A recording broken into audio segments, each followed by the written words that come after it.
Izy no mahakasika ny kosa olatsaka anterena kokoa ny toekarena malagasy mbola ao anatin'izay pejy ny toekarena izay hatrany sy mbola mety ny fitantanana eto amintsika eo amin'ny fitantanam-bola izay no fanamariana nentin'ny tompona andraikitra eo anivon'ny banky iraisam-pirenena izay monina sy miasa eto amintsika teo amin'ny fanazavany country manager Coralie Gevers.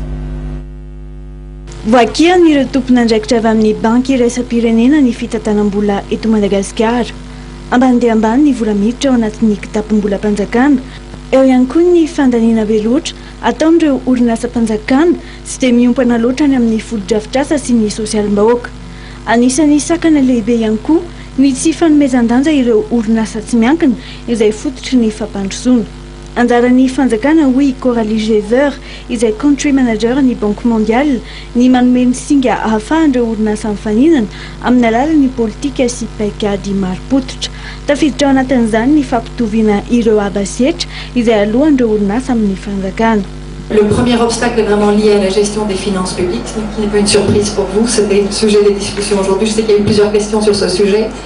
Tout d'abord, les recettes qui sont toujours beaucoup trop faibles, et ensuite des dépenses qui sont toujours plombées par les entreprises publiques et pas assez sur l'infrastructure et sur les dépenses sociales.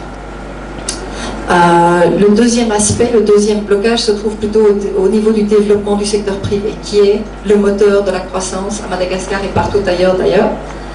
Et là, je pense qu'il y a vraiment un rôle de l'État pour essayer de stimuler la concurrence et la compétitivité des entreprises.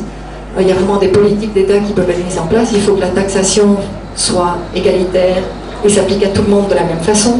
Il faut que les passations de marché de l'État se fassent de façon compétitive et stimulent la concurrence.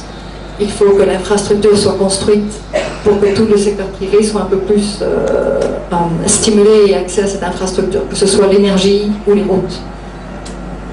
Le troisième, et peut-être pour ces deux aspects, particulièrement finances publiques et développement du secteur privé, en fait, on toucherait à de nombreux problèmes liés à la gouvernance. Pour débloquer ces obstacles, il faut qu'il y ait des améliorations de gouvernance.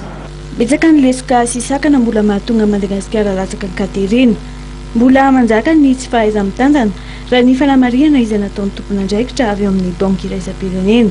Tokony manana toerana tsara i Madagasikara amin'ny tombotsoa rehetra izay ananany. Eto aloha dia ny fitantanana no mahazo-kiana.